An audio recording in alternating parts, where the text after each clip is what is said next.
இவன் வேற இப்படியே நின்னுட்டு இருக்கான்.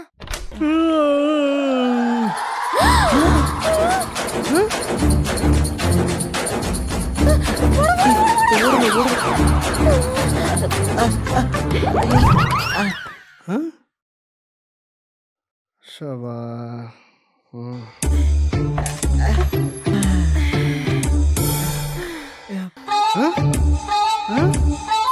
உண்மையிலே ஏதோ இருந்துச்சோ?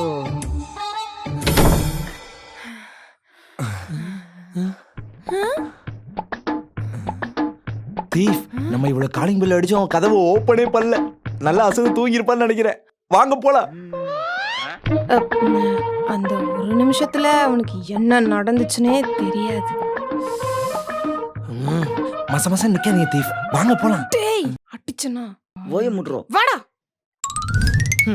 இதுங்களை நம்பி வந்தேன் பாரு.